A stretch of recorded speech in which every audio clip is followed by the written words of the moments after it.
hormati Bapak Fasilitator, Bapak Sarul Aman, SPD, MPD, dan Bapak Pengajar Praktik, Bapak Surahmat Hasim, MPD.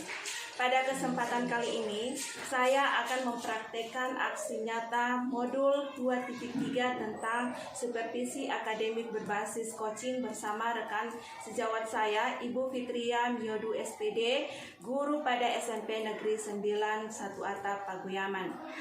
Sebelum melakukan kegiatan observasi di kelas, saya akan melakukan kegiatan pra-observasi dengan Ibu Fitria.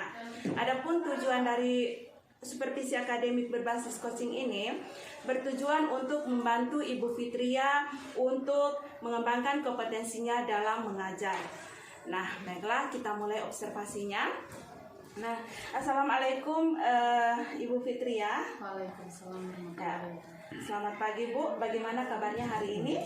Pagi, alhamdulillah pada pagi ini kabar saya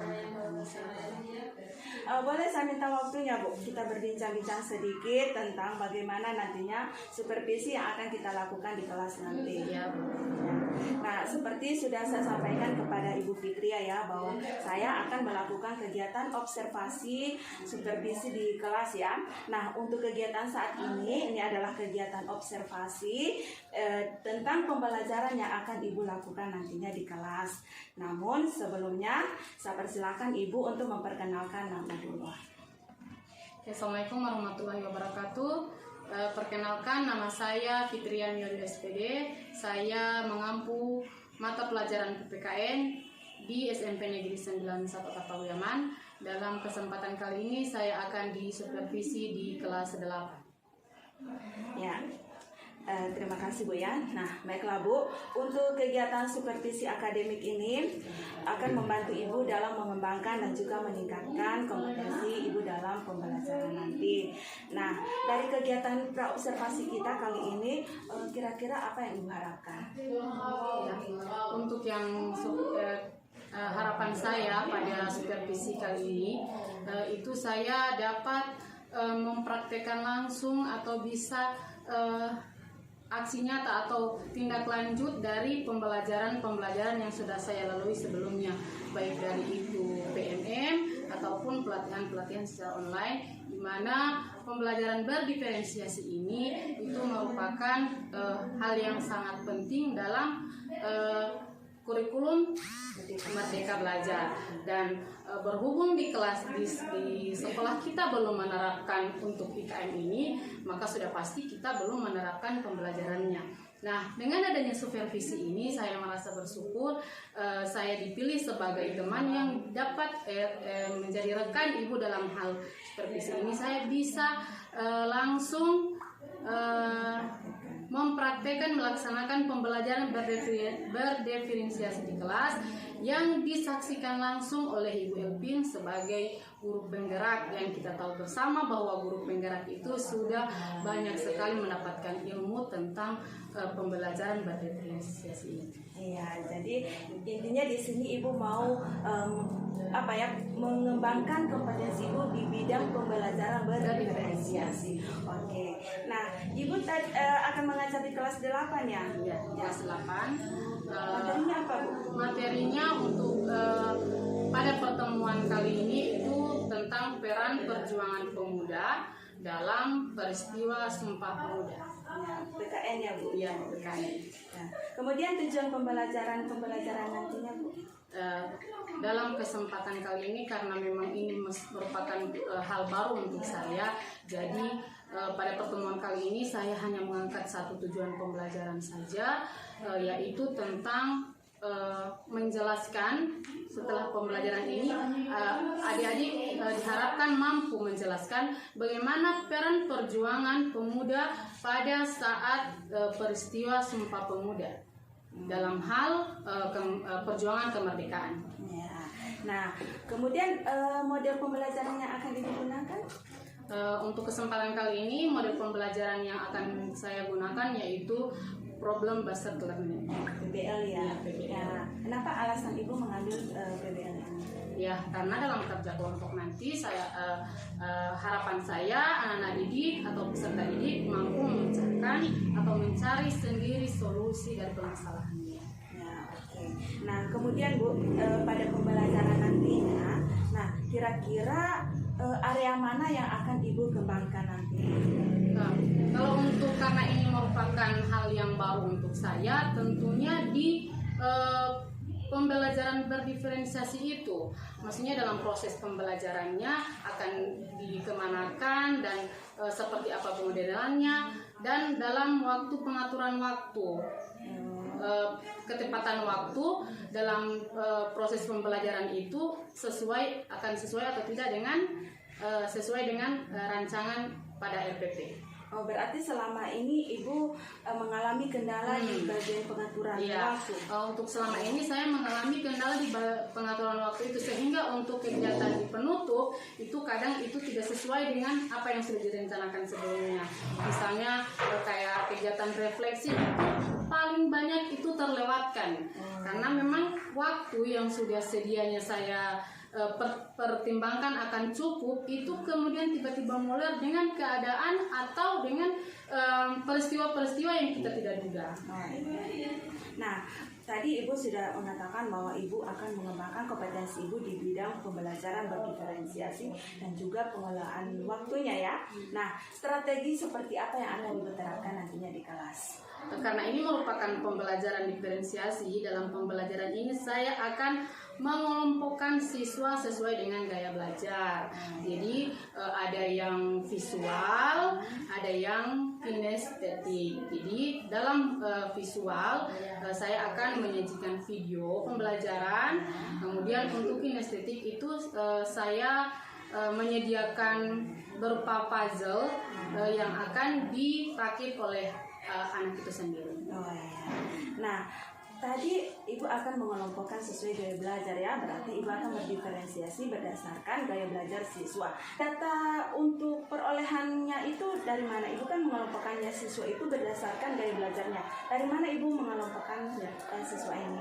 Untuk data itu kita bekerja sama dengan BK, karena sebelum di awal pembelajar atau di awal masuk itu guru BK itu sudah melakukan pendataan terkait dengan gaya belajar siswa. Jadi saya bekerja sama dengan guru BK untuk bisa melihat dan bisa memastikan bahwa anak-anak itu dia termasuk pada gaya belajar ini.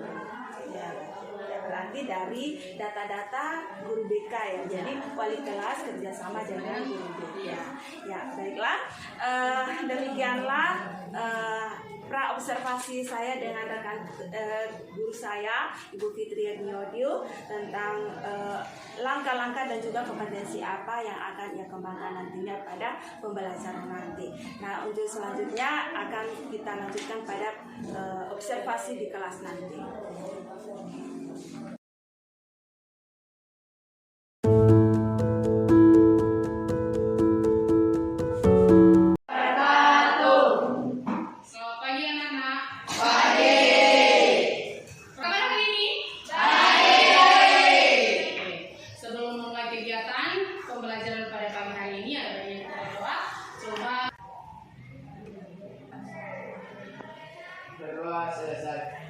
Ini ada yang tidak hadir?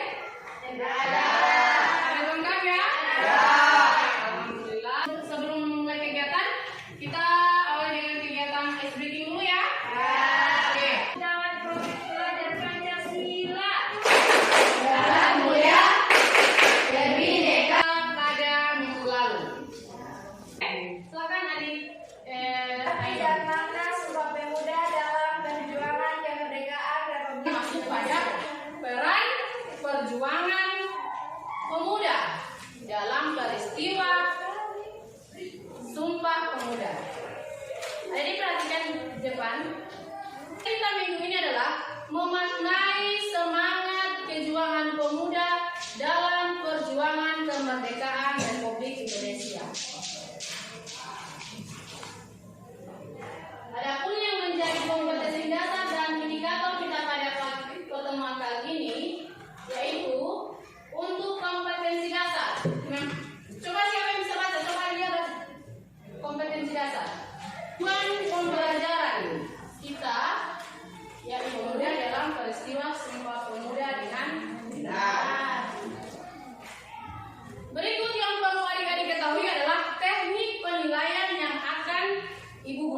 kali ini. Ada 3 aspek yang dinilai, yaitu sikap, pengetahuan, dan keterampilan. Bagaimana perasaan adik pada pagi hari ini? Senang semua? Oke, alhamdulillah ya kalau adik-adik dalam proses pembelajaran dalam keadaan senang, sudah pasti itu dalam proses penerimaan pembelajaran. Coba perhatikan di papan sebentar. Ini gambar apa? Selain pahlawan ada gambar apa? Guru. Untuk mengetahui siapa dan bagaimana prosesnya, kita langsung pada proses pembelajaran. Nah, untuk kelompok, jadi Ibu sudah bagi, nanti akan ada kelompok yang menyaksikan video pembelajaran, dan akan ada kelompok yang akan Ibu sajikan gambar berupa puzzle.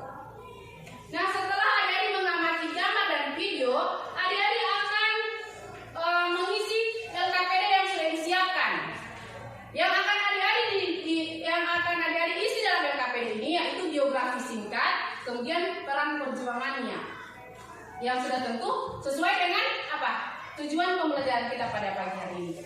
Paham? Nah, oke. Untuk kelompok Ibu bagi link untuk video pembelajaran ya. Untuk puzzle, ini sudah Ibu siapkan kertas yang sudah digunting dalam bentuk puzzle, dan ada media untuk menempel puzzle ini. Jadi adik-adik rangkai dulu gambarnya supaya menjadi satu gambar kesatuan yang utuh. Dan kemudian akan adik-adik tentukan, oh ini gambarnya siapa, namanya siapa. Setelah itu baru akan adik-adik ketahui biografi dan perannya seperti apa. Sekarang kelompok yang sudah selesai, silakan hasil pekerjaannya ditempel di depan papan tulis. Hasil pekerjaannya LKPD kemudian ditempelkan.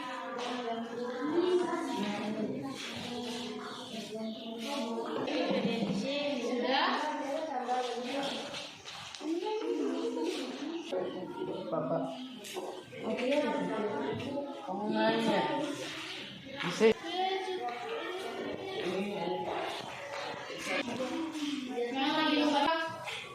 Ibu minta perwakilan dari setiap kelompok untuk datang mengunjungi pekerjaan dari kelompok lain dan mencatat hal-hal yang penting yang kemudian akan dipaparkan kembali di kelompok asal. Paham ya? Oke. Mulai dari kelompok sini, silakan. Oke, itu dan diikuti oleh kelompok. Kalau mana tuh satu mana ada bawah ini sampai kelompok ini. Kelompok berikut. Oke, berikut. Penting dalam kehidupan Sumpah Pemuda pada tanggal 28 September 1958. Pada saat penutupan Kongres Supratman memperdengarkan lagu ciptaan berjudul Indonesia. Jadi setelah Indonesia merdeka pada tahun 1945, Gusti Nugraha diangkat menjadi Ngurah Rai merasa perlu untuk melakukan konsolidasi dengan pimpinan PKS pusat di mana tokoh nasional dari kalangan pemuda yang berperan dalam perjuangan dalam peristiwa Sumpah Pemuda itu ada sedikitnya ada 4 orang. Yang pertama itu adalah Yamin. 2.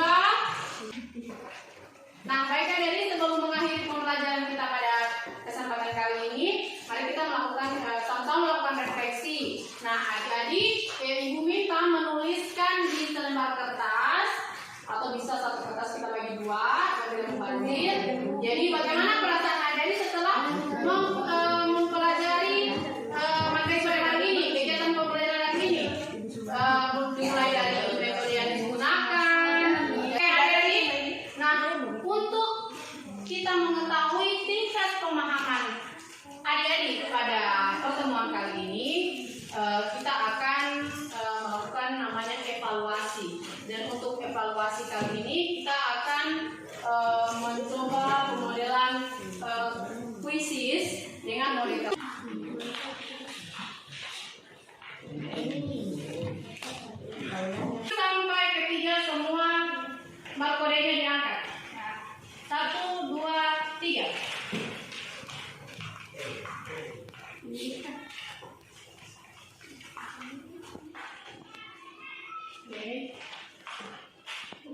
Oh, salah.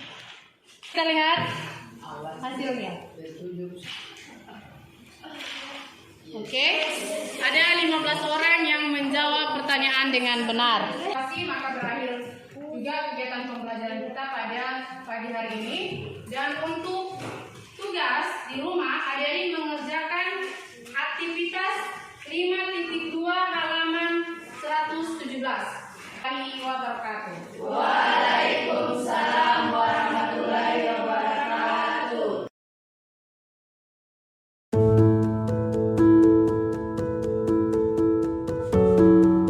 Assalamualaikum warahmatullahi wabarakatuh. Selamat siang Bu. Waalaikumsalam warahmatullahi wabarakatuh. Selamat siang. Ya, terima kasih kemarin Ibu sudah bersedia melakukan supervisi akademik dengan saya dan alhamdulillah kegiatannya berjalan dengan baik.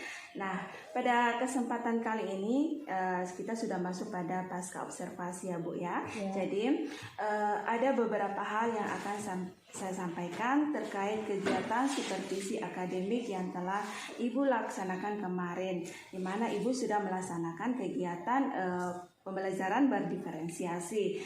Nah, jadi kemarin itu saya melihat Ibu sudah melaksanakan pembelajaran diferensiasi itu, anak-anak itu sangat antusias. Ya, kemudian pembelajaran berdiferensiasinya juga sudah bagus.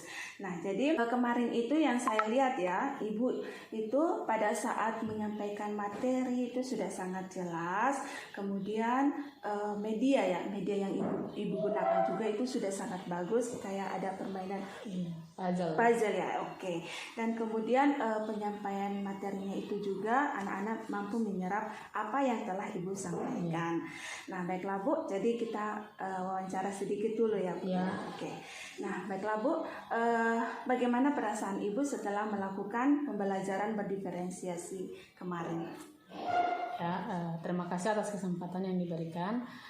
Untuk perasaan saya, karena pembelajaran diferensiasi merupakan hal yang baru dan kemarin itu merupakan pertama kali untuk saya mencoba pembelajaran itu. Menurut perasaan saya itu sangat menarik karena memang dengan gaya belajar yang berbeda. Tapi mungkin dalam hal pelaksanaannya itu saya merasa belum terlalu maksimal karena memang saya harus perlu belajar untuk lebih ditingkatkan lagi dalam hal penguasaan pembelajaran berdiferensiasi tersebut. Ya, berarti Ibu agak rasa bagaimana ya? Iya, tegang sedikit ya? Iya, tegang. Ya. Nah, setelah Ibu melakukan pembelajaran berdiferensiasi, nah apa tujuan Ibu sudah tercapai? Tujuan pembelajarannya? Ya, kalau untuk tujuan itu saya rasa sudah tercapai dilihat dari hasil evaluasi yang saya lakukan di akhir pembelajaran. Sebagian besar siswa itu sudah memahami apa yang menjadi tujuan pembelajaran saya pada saat itu.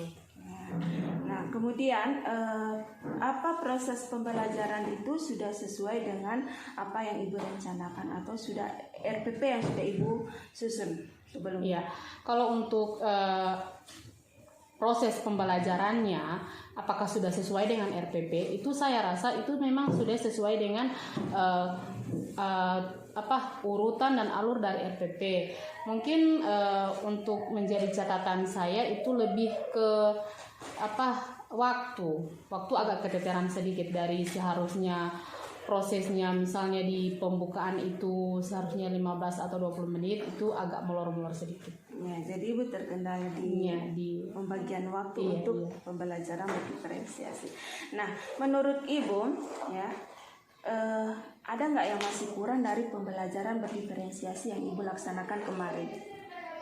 Ya, untuk saya itu lebih ke penguasaan sebenarnya, penguasaan dari masih kurang paham, kurang memahami secara luas. Mungkin pemahaman saya hanya sebatas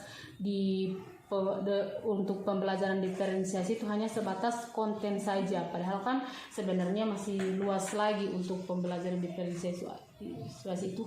Seperti apa yang Ibu sampaikan itu ada dibagi dari tingkat pemahamannya seperti itu. Kalau saya mungkin hanya lebih menitik beratkan ke ke konten. Ya, jadi Ibu merasa masih perlu pengembangan Iya. di pembagian dalam. Tapi kemarin saya lihat Ibu sudah membagi siswa itu berdasarkan gaya belajarnya kan? Ya, berdasarkan ada yang Kinestetik. ya, kemudian ada yang visual dan audio. Nah, kemudian itu sudah saya lihat itu pelaksanaan untuk pembelajaran berdiferensiasi menyangkut konten, proses dan juga produk itu sudah Ibu laksanakan dengan baik. Iya, mungkin dari karena ini merupakan hal yang baru dan kita untuk khusus sekolah kita itu belum menerapkan secara keseluruhan untuk IKM, sehingga dalam pelaksanaan asesmen itu kita belum terlalu maksimal, sehingga data yang saya ambil dari guru BK itu saya belum yakini bahwa itu benar-benar memang sudah sesuai dengan gaya belajar anak-anak. Ya, oke. Nah, apa masih ada yang perlu ditingkatkan lagi atau dikembangkan dari pembelajaran diferensiasi yang Ibu laksanakan? Ya, tentu masih ada dikarenakan memang ini merupakan hal yang baru dan ini baru pertama kali saya melaksanakan. Tentu saya memang harus perlu meningkatkan pemahaman saya, kompetensi saya di bidang pembelajaran berdiferensiasi ini. Perlu banyak belajar, mencoba hal-hal yang baru dan menyesuaikan dengan hal-hal yang baru. Jadi Ibu di sini akan mengembangkan kompetensi Ibu terutama di bidang pembelajaran berdiferensiasi. Oke. Nah, kemudian saat melakukan pembelajaran apa Ibu mengalami kesulitan? Kesulitan itu mungkin dalam manajemen waktu. Ibu sulit memanajemen waktu ya. Waktunya. Dari yang kita rencanakan berapa menit ternyata pada actionnya itu butuh lagi, jadi perlu revisi lagi untuk RPP itu. Tunggu ya, memang kemarin saya lihat mungkin karena ini kita masih belajar ya tentang pembelajaran berdiferensiasi, jadi agak waktunya agak tidak sesuai dengan apa yang kita rencanakan. Manajemennya itu yang kurang dalam hal waktu. Oke. Nah, kemudian solusi apa yang bisa Ibu lakukan ketika menghadapi kesulitan-kesulitan yang Ibu dapatkan selama proses pembelajaran? Solusi dari saya mungkin saat ini perlu banyak belajar, banyak bertanya kepada guru penggerak, misalnya Ibu Elpin, ada Pak Irson, banyak belajar melalui webinar-webinar atau banyak melihat konten-konten yang terkait dengan pembelajaran berdiferensiasi ini. Oke, kemudian apa ada ide-ide lain yang ingin Ibu terapkan agar dalam pencapaian tujuan pembelajaran yang Ibu harapkan? Kalau untuk saya mungkin dari sekarang sudah berandai-andai jika insya Allah tahun ajaran baru kita sudah melaksanakan IKM, mungkin dari asesmen awal yang memang harus dipermantap sehingga kita tidak salah melangkah, sehingga apa yang sudah kita rencanakan itu memang benar-benar dengan keadaan siswa. Ya, oke. Berarti Ibu lebih memantapkan dulu asesmen ya. Asesmen ya, karena memang dalam pembelajaran diferensiasi langkah awal dalam kegiatan itu adalah asesmen. Iya. Ya, oke. Kemudian bagaimana tindak lanjut? Apa yang akan dilakukan untuk meningkatkan pembelajaran ini? Kalau mungkin untuk saya banyak belajar dengan teman sejawat, mungkin dengan orang yang lebih paham atau lebih ke pembelajaran mengikuti webinar-webinar. Ya, Oke Bu, terima kasih atas kesempatan yang telah diberikan. Insya Allah kedepannya kita bisa melaksanakan pembelajaran berdiferensiasi ini. Assalamualaikum warahmatullahi wabarakatuh.